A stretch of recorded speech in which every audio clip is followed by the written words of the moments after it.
But on with the show. I've got an hour. My name is Mayor Watt. That's what I go by on ohmTown.com, and that's what I go by on Twitch when I'm streaming. And I'm the mayor of ohmTown. So Mayor Watt is the mayor of ohmTown. I put together the site that you see right there. Hey, I got it right the first time. To aggregate news. It gets aggregated into 6 categories: create, news, education, entertainment. I'm going to turn down my music a little bit. Social, and technology. Obviously, technology is a lot bigger than all the rest of these, and that's primarily because that is a major focus in my world, both professionally, academically, life-wise. I am powered by tech. Big proponent of it. In fact, I don't think that there's an area of life where tech is not involved, and as we progress, it becomes more and more integrated into our life. So what I normally do seemingly on a daily basis is I challenge people that I speak to. You tell me one place where technology can't impact life, and maybe we can look at it a little deeper and see just where technology lands in that area of life. And I have a few where tech shouldn't, because of what tech is, but I'm not going to throw that out there. 22 days into a series of streams where I am streaming every day, I want to hear from those in chat or those who stumble across my VODs. They're starting to drop off now because I only have 14 days of VODs that are stored until I guess I get bigger and become partner or affiliate. I guess it's in stages, but I keep looking up at my telemetry because I moved it for the first time into a new monitor. And, well, the monitor is not new, but a new location. And maybe I should put it back down here on the horizon. At any rate, what ohmTown is news aggregation and a community around it. I put it together because I consume a ton of data, and I wanted a single repo for all of that information. I say this pretty much every beginning of every stream, and showed it to a few people, and they thought that it was interesting, and so I opened it up. Historically, I've launched businesses because of that, because I've started something up and people thought it was neat, and so I made it public. Gone are those days. They've either been sold, closed, or integrated here into ohmTown. And now I'm trying to make ohmTown your home online. For news, for meeting new people, for playing games on Twitch, for all kinds of things. Basically, little communities focused on these categories, and within them, actual community groups. So go over to ohmTown.com, sign up, sign in, become a citizen, and start earning ohm, which is the ohmTown version of currency, which will eventually allow you to purchase goods. We'll see how well that plays out. But this only opened up for the public in a official way. There's been lots of soft opens where I've tried things out over the years, but this year is on the 1st of 2022. I opened this up to the public for anybody to sign up. So feel free to swing by. And every time you click on the ohmTown name, it will update this front page, and that front page typically has something new, and it sometimes is flooded because the aggregator finds a bunch of information from a source and grabs little headlines, little snippets that the publisher has released into the wild. And when you click on it, as you'll see here in a minute, you'll see that little snippet. We can talk about it. I might be able to give some more context from a different perspective. I merged 3 major concepts together, which is business, technology, and society. Those are the fields that I am focused on professionally. And maybe we can have a conversation about it. It really depends on how willing you are in chat to talk to me about it and ask questions and state your opinions. So I hope you get something out of this as we go through it. Sometimes, well, in most cases, I have not read anything, but I have some context to it, basically because, well, I have experience in a broad spectrum of things. Not saying the subject matter expert in all things, but perhaps I know a little bit that we can talk about. And obviously, you can ask questions. And that's what I'm really powered by. I'm really interested in having dialogue, and I don't go out and tell people that I'm streaming on Twitch other than on Twitch. So I'm hoping that those who stumble across the VODs and those who are in chat go and tell others and say, hey, go talk to Mayor Watt. And if you have questions about the various groups, feel free to ask. I'm looking for hosts and co-hosts for each of the shows. I'm willing to change shows, add shows, remove shows, but I'm hoping to get to 50 a week.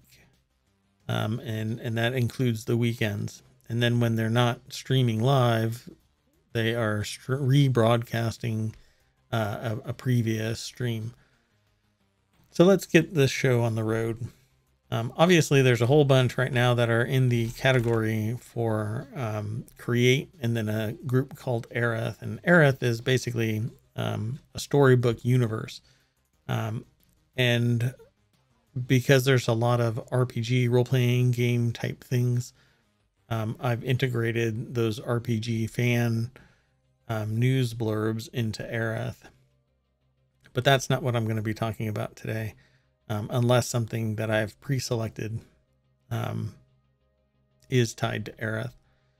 So this first thing that I wanted to talk about was In the Word in Tech, which is a show where basically I take a single word or a concept, and then I find a bunch of articles that are related to that concept, and then I talk about it. Now, that show isn't running yet as an individual show, but it is a group. It does have members in it. People are normally just consuming and not posting. That's really kind of an 80-20 rule where 80% are consuming what 20% produce. But right now it could all be bots for all I know. But there isn't much discussion, but again, brand new. So hopefully I can get word out and let it organically grow. I know of other sites that have used bots to post, and eventually, you know, the fake it till you make it kind of mentality works out. But I'm not really like that.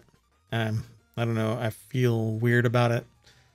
But more power to people who succeed, no matter what, I suppose. My ethics won't allow me to do it. But at any rate, as the, I don't think this is tied to the anti-work movement that's going on, but it's certainly coming to a head that people are feeling abused by employers, with wages stagnating, cost of living increasing, outrageous, real estate prices, outrageous cost of living, particularly in highly dense areas, particularly in cities. And you end up with a disgruntled workforce where the workplace doesn't have any loyalty, and it breeds that type of response from the workers.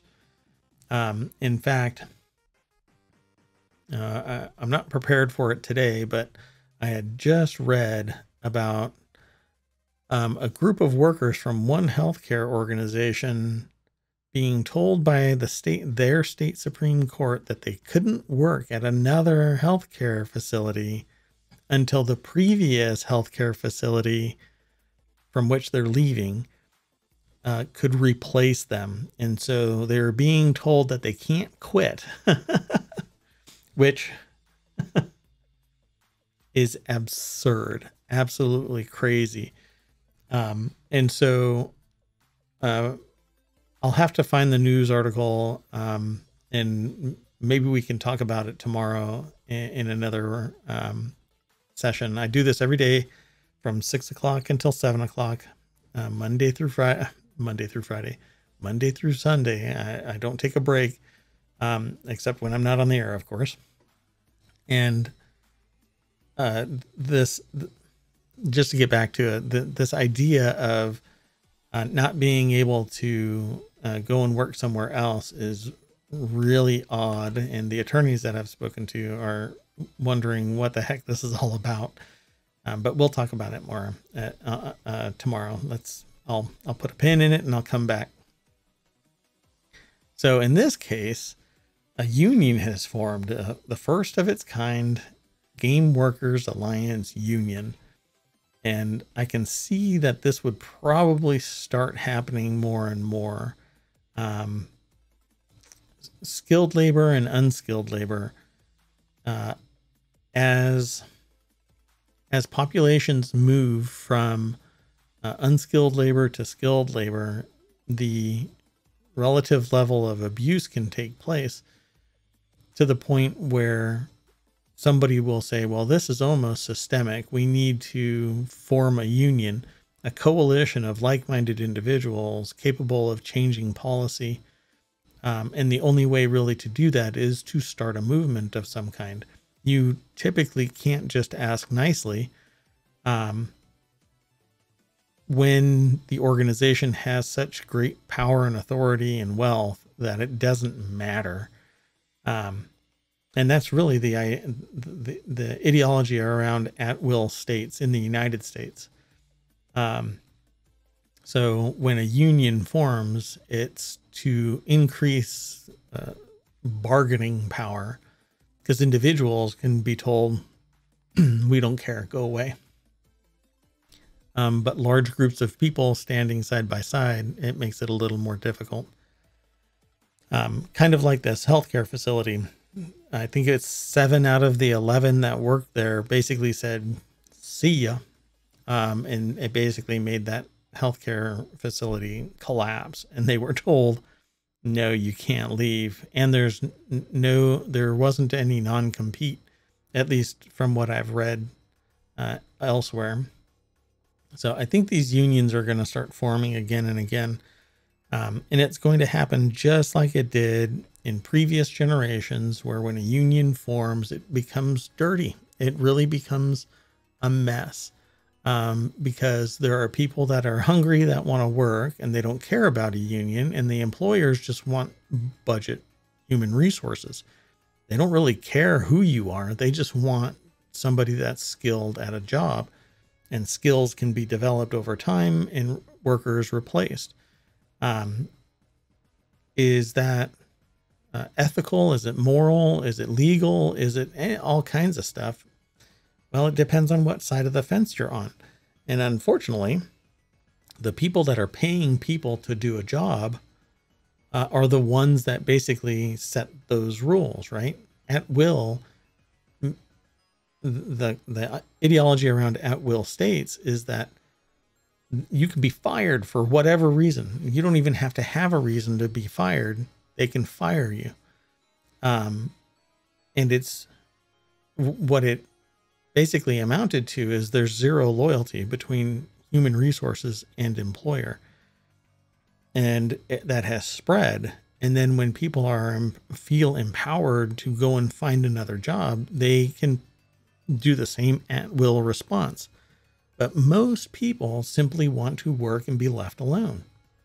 They're not necessarily out there striving for, the next brass ring to grab onto. They're not looking for the next neck to step on to get up another rung. They simply want to work and be left alone. But usually what happens is, unless you actually fight for it, you don't just get uplifted.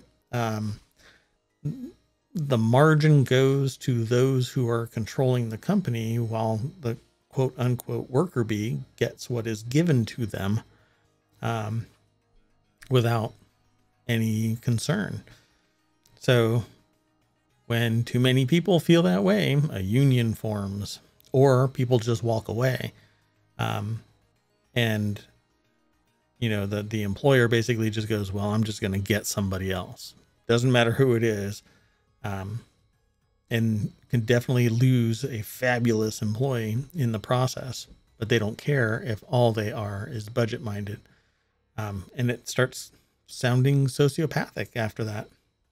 If you don't care about the people that are with you, why should they care about you?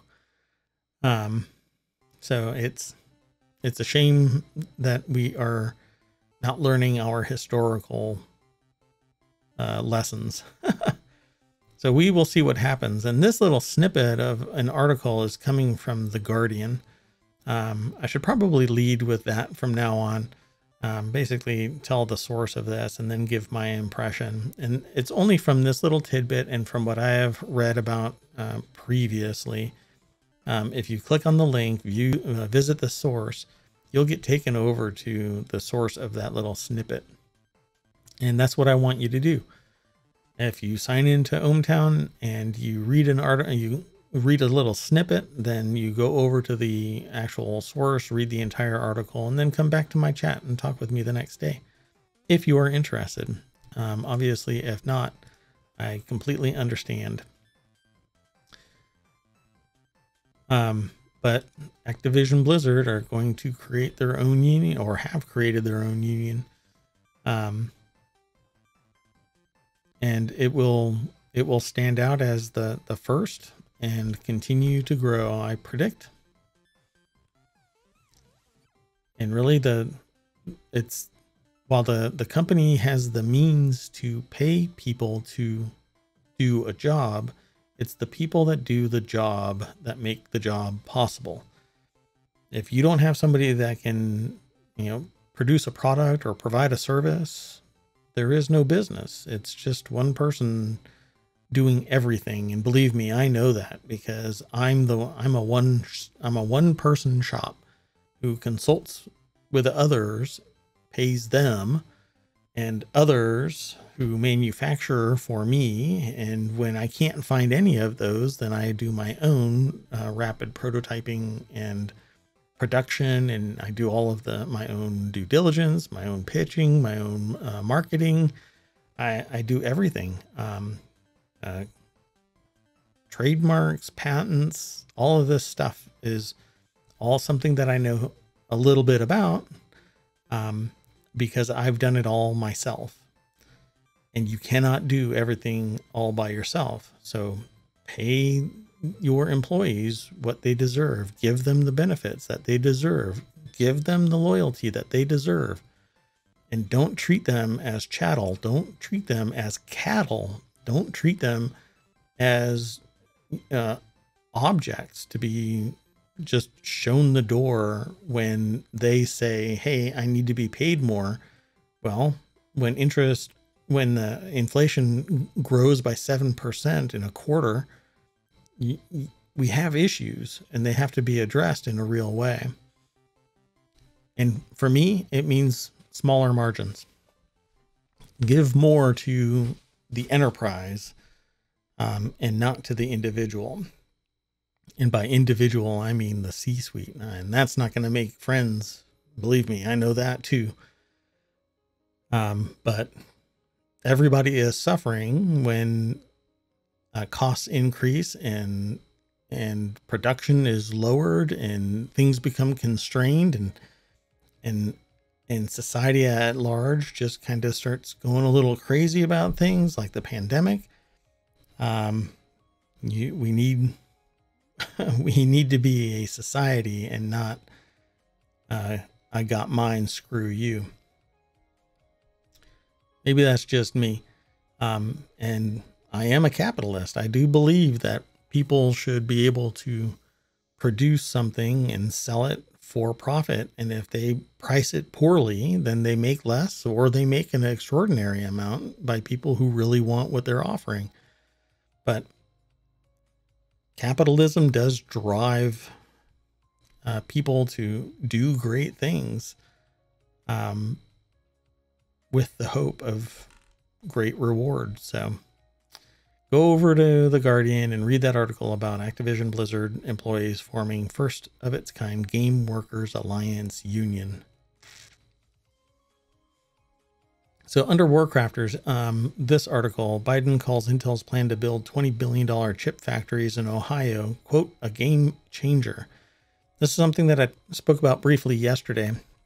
And the context of what I spoke about yesterday was, if we outsource to foreign countries industry that is required within the United States, all that has to take place is something stymieing the ability to produce the good and ship the good back. So manufacturing overseas means extraordinary risk, because all that has to happen is that foreign industry shut down. And that's what we're feeling now. Then industry ramps back up, but floods a limited import facilities. So if you only have 2 major ports or 3 major ports, and the United States doesn't have that many ports, not because they don't have the ability to, but because industry is consolidated into fewer ports. That means you have bottlenecks. And then that means you have to automate, because if you don't automate, you have human resources. Back to unions. There are certain unions that have an extraordinary control over imports. And so if you don't do something like automation, you have to abide by those unions. And where humans are, that means that they need breaks, they need sleep, they need food. There's a lot of risk involved because somebody could get hurt, a lot of cost involved because somebody can get hurt. And it just goes from there. There's more to this. And so bringing something back, manufacturing within the United States is extraordinarily expensive.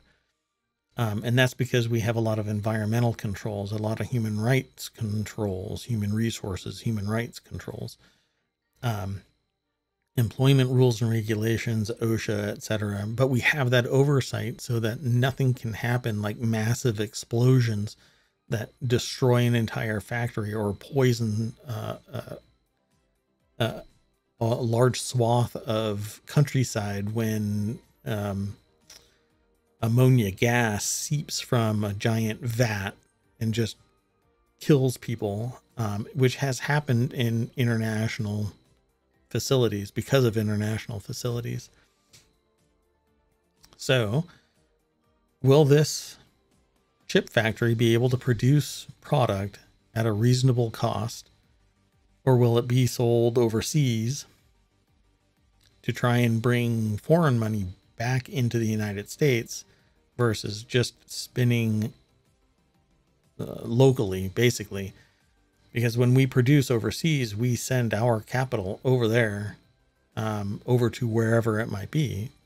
And so that money exits our system until it comes back in some other way. So we need foreign investment, I should say foreign consumption of American built products. But what really happens is it's produced overseas, it comes back to the States, it might be put together again in a more holistic way into bigger pieces domestically, and then it's sold somewhere else. Perhaps not in a foreign country. So we just spend our own money inside the United States. So this article is at PC Gamer. If you click the link, I have to remind myself, just say where it's coming from first. Biden calls Intel's plan to build $20 billion chip factories in Ohio a game changer. So by the end of 2025, Tyler Culp published this article yesterday, that Intel would spend $20 billion on 2 new semiconductor factories in Ohio. And that doesn't happen in a vacuum. Intel basically spoke to various people and said, where's the best deal? Can you give us tax breaks? Can you invest in this project yourself? And typically referred to a public-private partnership. And this may be one of those kind of things. Maybe there's more to it. And if you're from Ohio and you know about this, then, or you know somebody that might be in this, throw a message in chat and let me know. Definitely come back tomorrow if you are interested in this kind of thing, and we can talk about it some more.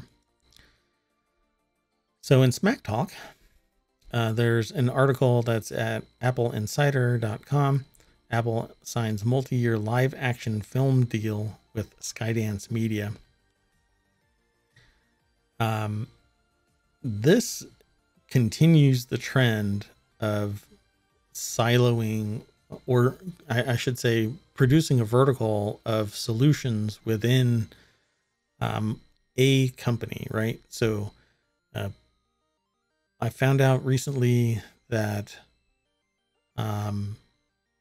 a high-speed internet company is selling cellular service, but it's actually part of, I think it's using T-Mobile bandwidth.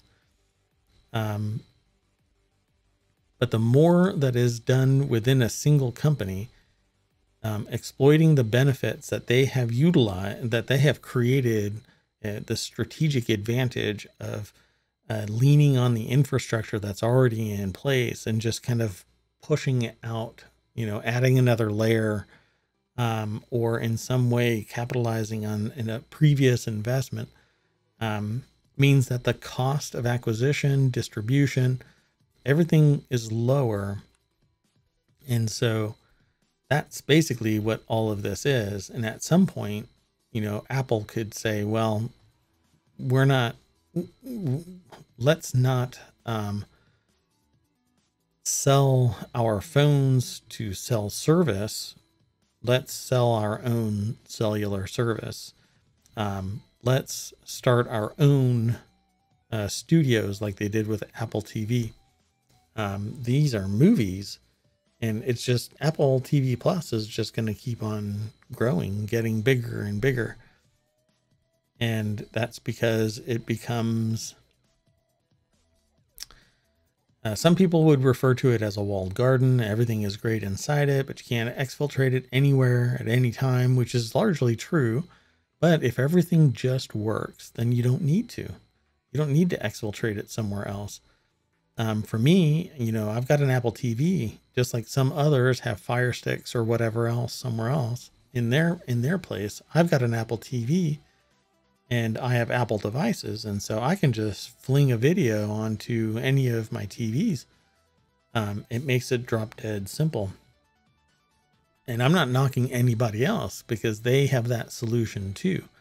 But the more that a single provider can provide, and it's reasonably priced and simple, the better it is for a consumer, as long as there is competition, right? So the only problem that I have is that things become siloed and locked in, right? And that's where the consumer loses. If I want to watch something that's produced by CBS, their app prevents me from, I can't view it anywhere else because the license isn't sold somewhere else. And so I have to pay that premium price to watch that movie. Same thing. Well, there's a lot of competition for HBO type movies, Netflix, Hulu. HBO, etc., they all share licensing. And so sometimes a show will be on Netflix and it'll get pulled away, and it'll be on Hulu and it'll get pulled away, and then it's on HBO or on some other streaming service, and you end up having to subscribe to 15 different streaming services, which I mentioned in previous shows this year, that we used to joke about this 20 years ago. It was an internet joke that everybody would have to be subscribing to various things just to get access. There's actually a chart if you do, well, I'd have to find it, so maybe I can remember to do a search for it. But more and more of this is going to happen, where some provider of movies or music or something will lock in a deal with a provider of bigger markets. So Skydance Media wouldn't be able to, on their own, reach as many people as Apple TV Plus.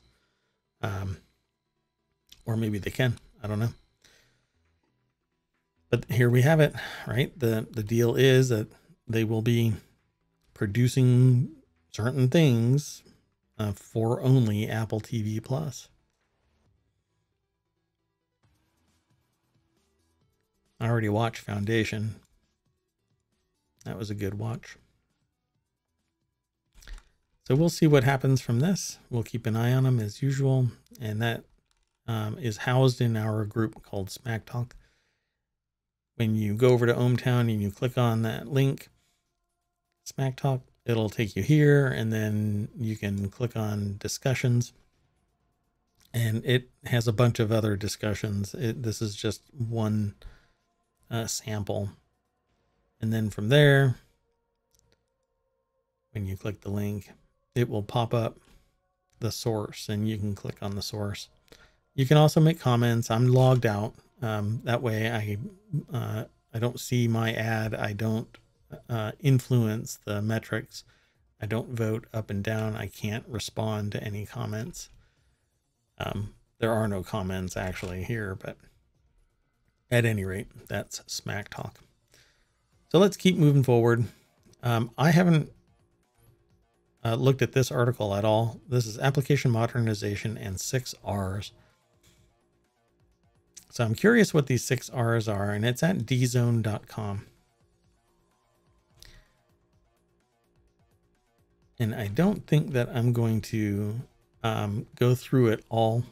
I'm not going to be able to read it all here live, but so rehost, replatform, refactor, repurchase, retire, and retain. This is probably some of the issues with ever expanding aging software, which is that the material from the application that should be retired doesn't actually get removed from the source code. It might be commented out, which doesn't necessarily mean that it's removed entirely. There might be infrastructure ties. But really, I think software needs to be kept modern and redeveloped periodically to keep it current, keep it secure, utilize the latest technologies. Apple kind of forced people's hands when they started upgrading their operating system and their platform. You couldn't use the old coding. You had to go 64-bit, and that killed a lot of applications. But application modernization is a thing. So if you are interested in software engineering, then be sure to click that link, application modernization and 6 R's, and it'll take you over to dzone.com. I'm definitely a proponent of that. Old code leads to security issues as well. the longer it's not audited for security concerns and updated, the more prone it is to breaches. So this next one is intrusion detection and intrusion prevention. I'm not sure if it was just on my mind that a lot of cybersecurity stuff is in today's news, but if you've never heard of intrusion detection versus intrusion prevention, this is a beginner's guide to IPS and IDS, that system, intrusion prevention system, intrusion detection system. So what you can do is go over to that Code Foundation group. It's at DZone again. If you click the link, it'll take you there. And they will talk to you. They will describe to you what intrusion prevention systems are, what intrusion detection systems are. Basically, one stops it before they get in, and the other one detects it when it happens. And they tend to work together. Although depending on which system you have, you can activate one or the other. The most common sense thing is always patch all of your equipment, firmware and the software. Put a firewall on your system. If it can work hand in hand with a firewall, a hardware firewall, then great. Ubiquity is a reasonably priced firewall. Their Dream Machine Pro is really great. And it has IDS and IPS. Others who are deeper into this will probably discount that to some degree. But something is better than nothing, and it definitely doesn't create a false sense of security, particularly coupled with things like Glasswire, which is what I use on my Windows machines, and Little Snitch on my Macs. And really I've never needed anything on Android or iOS, because nobody ever touches that stuff long enough to to do anything. And nor is the type of software that I put on my machine tend towards being compromised. Anything can be compromised. It's usually not a matter of if, but when. Yeah, I'll just be safe and say it that way. So definitely go over and read this article. It goes into some pretty good detail, and I think if you are new to tech, new to cybersecurity, new to information security, you'll learn a bit about it. So intrusion detection versus intrusion prevention, the beginner's guide to IPS and IDS. And it's presented by Everett Berry and published at DZone. Go check it out. Then come on back and talk to me in chat. That would be great. And if you are new here and you want to ask any questions, feel free. I tend to riff off of those who are in chat. I appreciate it if you do. Delivery driver encounters bear. This is obviously this is a mishmash of the news that is aggregated by ohmTown. If you are new here, we're about halfway through my show, and I basically just talk about the news that gets aggregated into my news aggregation site named ohmTown. And this is a little catchy headline that I saw that I figured I'd talk about. This is from ABC News. I won't play the video, but it basically is nothing more than that video. Let me see if I can. Here, I'll just get to a certain spot of it. There we go. So a bear pops up while he's trying to deliver something, and I guess he actually followed through with the delivery. Depending on the type of bear, you don't want to run. So I guess I'm not sure if this is a black bear or a brown bear. But I can tell you it's not a polar bear.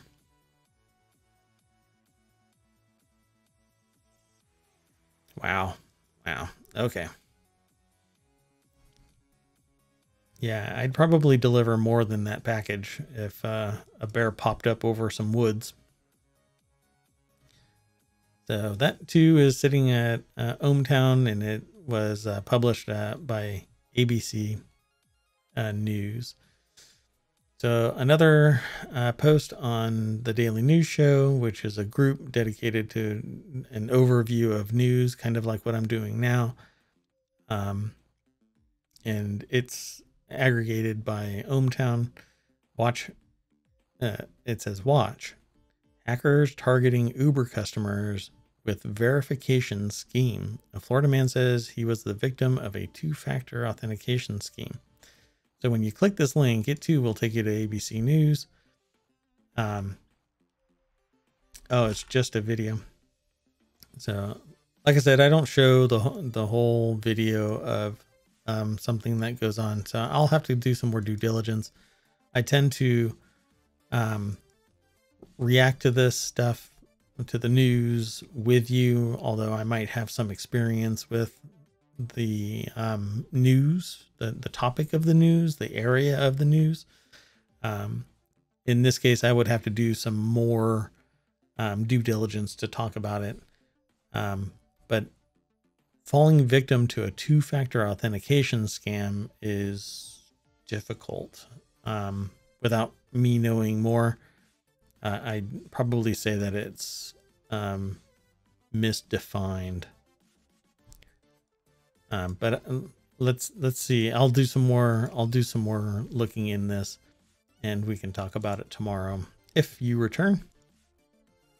That is entirely up to you, of course. But a two-factor authentication scam is kind of difficult because, yeah, I'm not even sure how it would legitimately work as a scam. But maybe I can talk about it tomorrow when I do some more due diligence on it. Let's keep going. What we know about Intel's $20 billion bet on Ohio and U.S. manufacturing.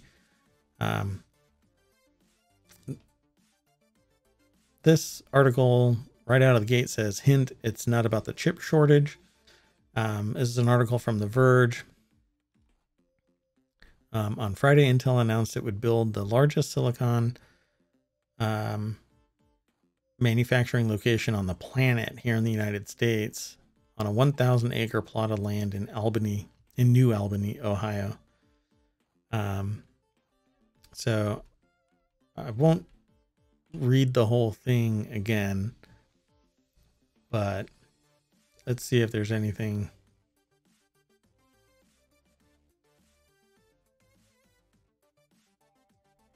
Interesting. Okay. I'll have to read more about this as well. It will obviously create jobs. It will help the supply chain. How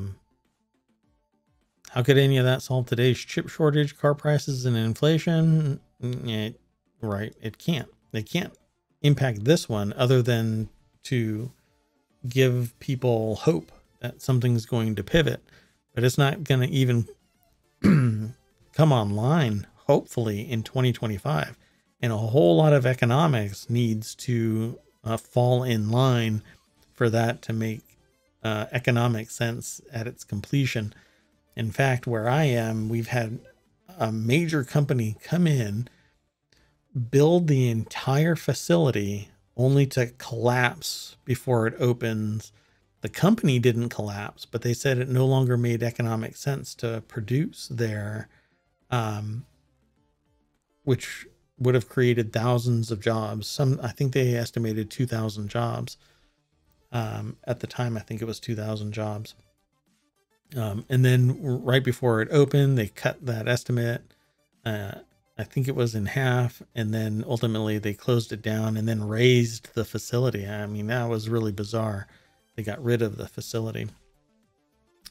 So it will be a beast of a fab building chips, but it's not going to be out until 2025.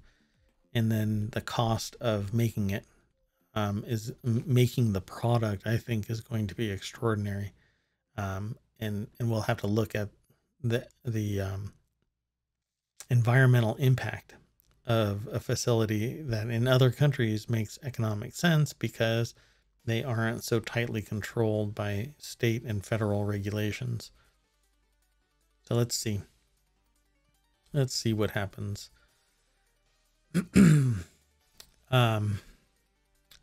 This article from ABC News is about an event that took place in Atlanta, and a visiting, I believe it's a visiting English astrophysicist was killed by a stray bullet in Atlanta. There's not much more to it, to the discussion, because there wasn't, I don't think they found anybody, but they're looking, I believe. Let's see. Yeah. So they don't have any suspects yet. Maybe they'll be able to pull some info from the bullet. If the weapon is still, is in the system, then they might be able to trace back in time and ask some people questions, but who knows? But that's a shame. Truck in Pennsylvania carrying 100 monkeys crashes and some are missing. At least 3 animals made an escape, and the truck was traveling somewhere. This is from the Hill. I'm not sure if there's going to be video or not. Not for that. Let me close this. A truck transporting nearly 100 monkeys in Pennsylvania crashed into a dump truck on Friday, and at least 3 animals made an escape. So they don't have any description, like, is it a big monkey? Is it a small monkey? But it's Cameron Jenkins who wrote the article. I'm sure there will be more news, but I thought that was just too amazing to skip from the news feed. Some random truck in Pennsylvania let loose some monkeys after crashing. Apparently nobody was hurt. If you ever do product development, some of the things that you have to do to make sure it passes regulation is any part that can come off of the device, and if it can fit down a tube, and it depends on the age that you're going for, the size of the tube that is required to get assessed of that part. If it can break off and fit down that tube, you have to change either the design, or you have to disclose certain things, like it can come off. And I've actually not produced certain products because of that. One of the things that I was going to do had sharp edges that wouldn't cut you, but could poke. Like they were, if you like squeeze them with your hand, they would poke you, but they would never cut you. But because of the sensation alone, canceled the project. This is an article from New York Times that says more than 330,000 pacifiers recalled over choking hazard. Mushy and Company, baby goods store, announced a voluntary recall of its Frigg, F-R-I-G-G pacifier after more than 200 reports that the pacifier silicone nipple detached from its base. And that is something that somehow made it past production testing. I'm not quite sure, because the base of the silicone nipple has a fine slit that can cause the nipple to detach from the plastic shield, posing a choking hazard. Well, yeah. I would have to see the actual design to assess, but I'm sure, there are people that are in quality control and industrial design that are reviewing it. But if it can come out while it's in a baby's mouth and they're using it as intended, that pressure, if it can pull it out of the shield, it will go straight down, because it's under pressure, and the baby wouldn't even realize it until it's too late, probably. So, wow. Moshi received more than 200 reports internationally that the nipple detached from the plastic shield of one of the pacifier. Yeah. No injuries have been reported, the company said. That's interesting. Quite lucky. Very, very lucky. Very lucky. So good on them for doing a recall. But it'll be expensive, it'll be time consuming, and it'll be dangerous until they get all of them. Until then, they run the risk of someone actually choking on it.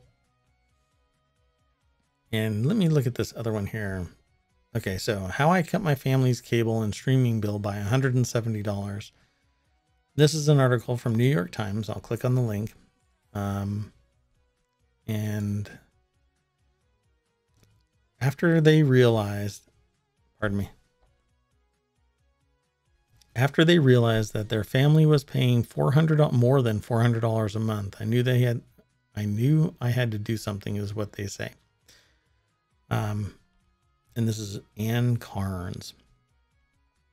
So fat cable bills, let me tell you, the service that I use has been raising my rate. I was an early adopter, like way early adopter. I was using DirecTV, not the satellite version of it, but DirecTV Now. But I think it was called DirecTV Now at the time. But I was an early adopter of it. In fact, DirecTV was telling me that there was no DirecTV via the internet. And I was poking and prodding people, and I finally found out that, yes, there was an internet version of the DirecTV service. And so I got on it, and I got on it at a rate that was just extraordinarily low. And it was even lower because of the nightmare experience that I had getting it.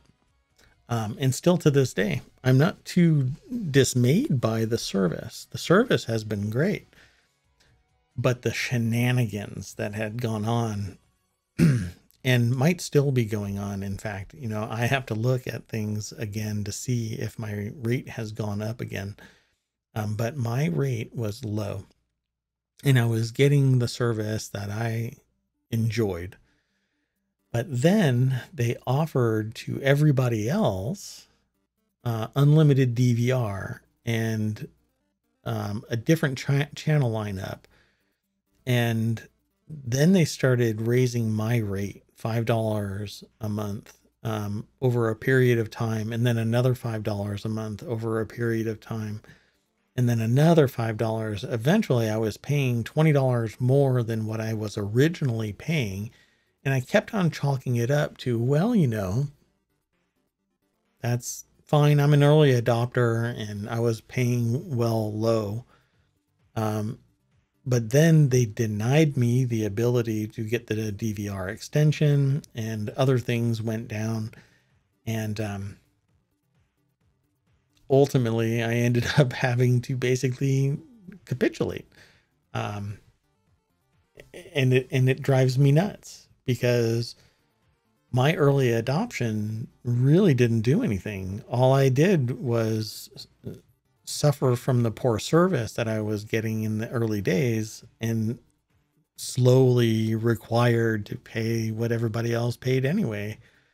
And so it brings me back to the beginning of this thing where I said, the companies don't want loyalty. All they want is that money. And they want it from everybody, every last person. And, obviously that doesn't apply to every business, right? It doesn't apply to every customer. Some customers, get preferential treatment, I'll just leave it at that. But if you're an early adopter and you are helping test and you're providing some feedback, or you're discussing things that are running short of quality service, let's say, why mess with an early adopter's bill except to make those early adopters feel less beneficial to the service? But I'm sure somebody else will say, well, they got to make money.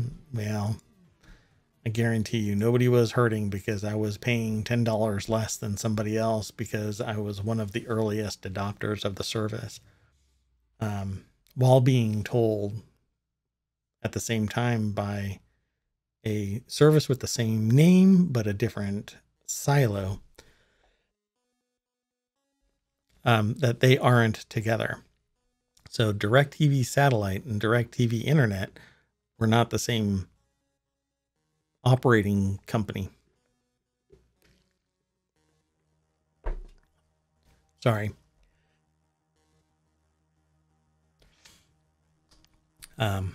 Again, I've said this in previous shows. I have really dry air in the house, in the office, and it just is making my throat scratchy. At any rate, I will get over it.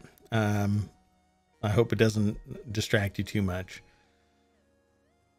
But the bill for some streaming service right now is close to $200. Gosh. I'm really sorry about the coughing. I hope my mute button is working. It looks like it's working, but at any rate, regular cable bills are extraordinarily high, and cellular service bills are extraordinarily high. Let's just say that my bill is approaching that right there, which is just outlandish. Won't get into it, but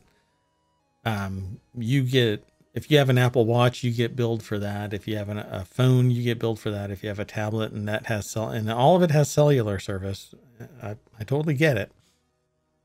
But it's an amazing amount of bill. But then again, I knew it going into it how much it was going to cost, so I can't really complain, right? Anybody can complain about a bill. I'm not saying that,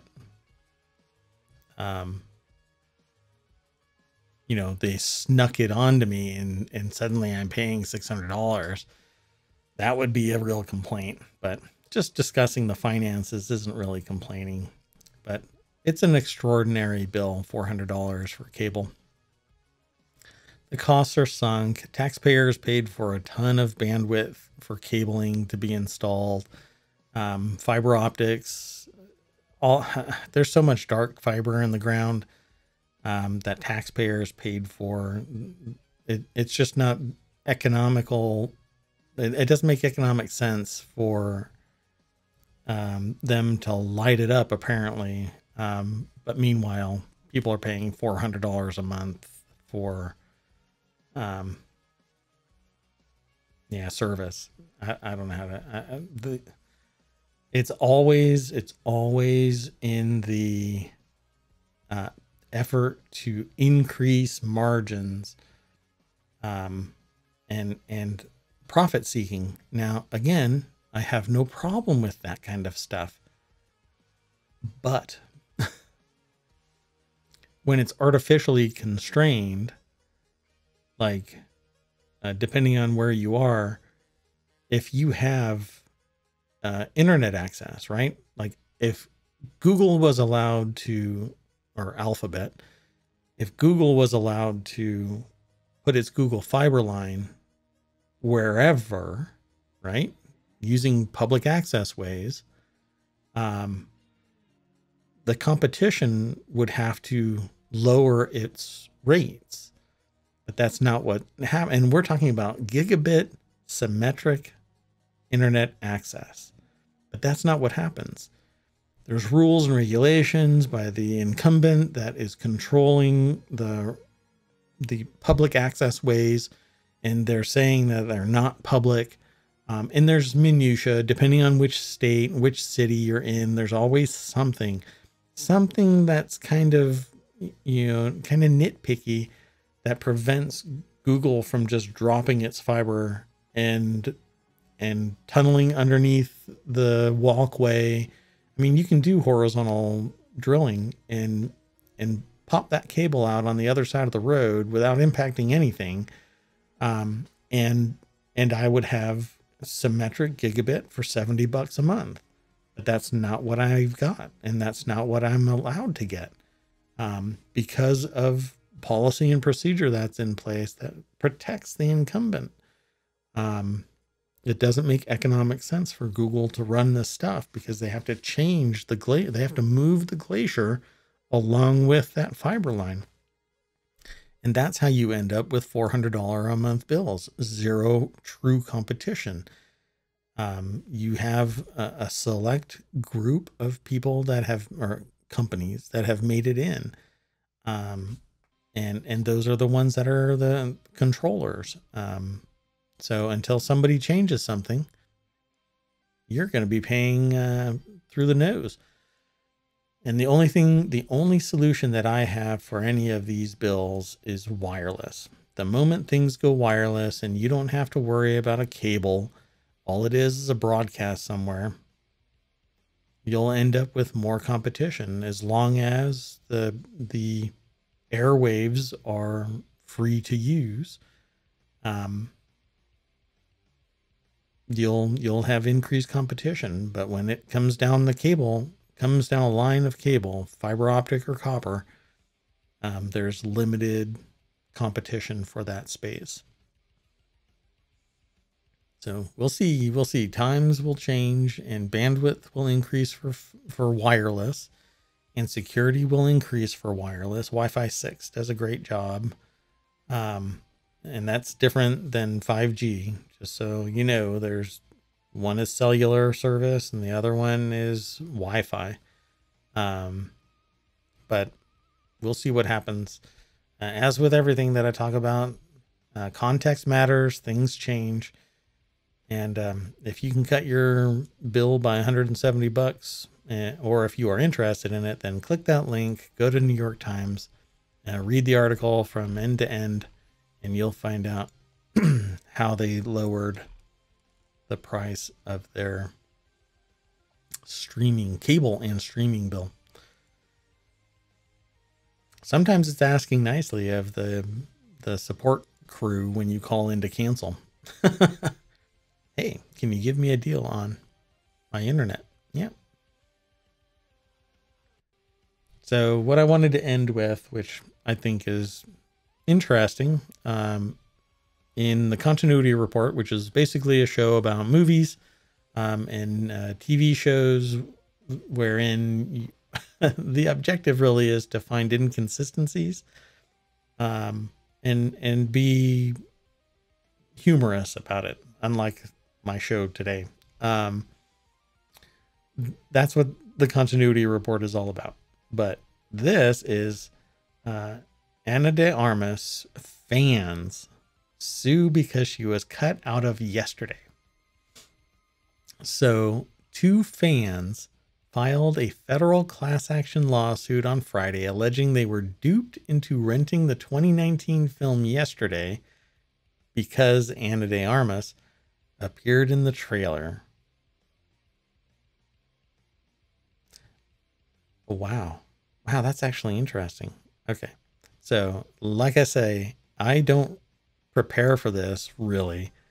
I just okay, so this little snippet is from an article that was ingested from variety.com.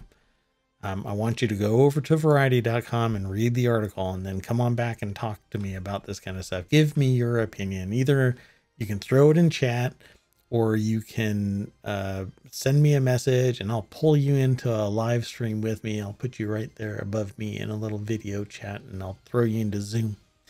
But I thought that this was interesting from the headline in the little snippet that a class action suit was brought about. Wow. The suit accuses Universal of engaging in deceptive marketing and seeks to recoup at least $5 million on behalf of affected consumers. From the film Yesterday. Interesting.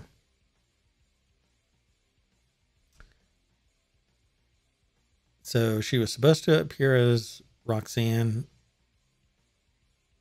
But apparently she was cut.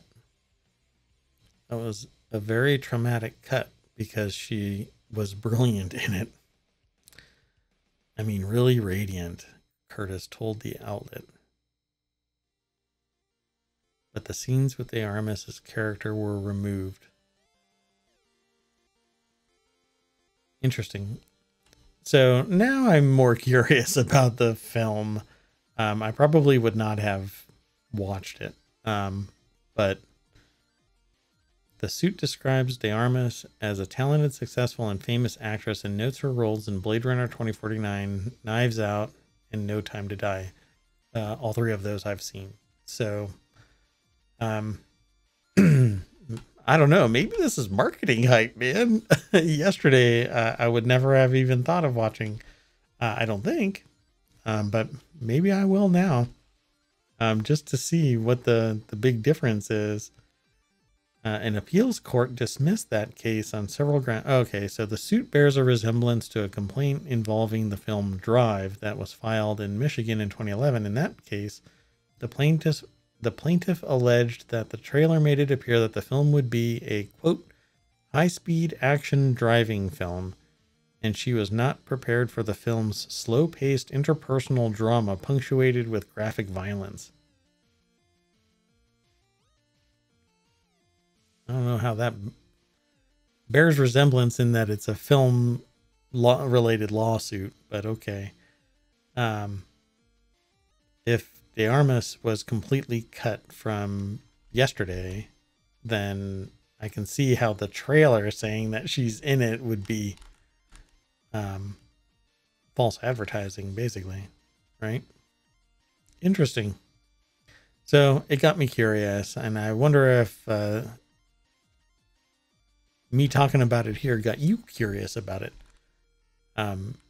Should a class action suit exist because somebody was cut from a film where the trailer says that the person is in there? Now, I'll have to watch it just so that I can see if de Armas is actually in it somewhere else. I haven't seen it at all. Not even the trailer, I don't think. If you're in chat and you've seen it, let me know. Is she even in the film at all? If not, then maybe there's some grounds to it. But I have never seen a lawsuit like this, and not to say that I have seen every lawsuit, but it was interesting to see that title in the little snippet. Just led me to it. $5 million class action to recoup on behalf of affected consumers for a film that was $3.99 to rent on Amazon Prime. I wonder if it's actually free for Prime subscribers. We'll see. I'll go check after this show. Okay, so it's been an hour, a little bit more than an hour, and I'm glad that I did another day. It's January 22nd, 2022. If you are in my chat, thanks for coming and listening to me rant and rave about the news for an hour. I appreciate it. If you have any ideas for shows, if you want to co-host or host, get in touch with me. If you want to see more of this, come back tomorrow, 6 p.m. Eastern. I will be here, and we can talk some more. And with that, I'm Mayor Watt. I'm the mayor of ohmTown. Thanks for stopping by.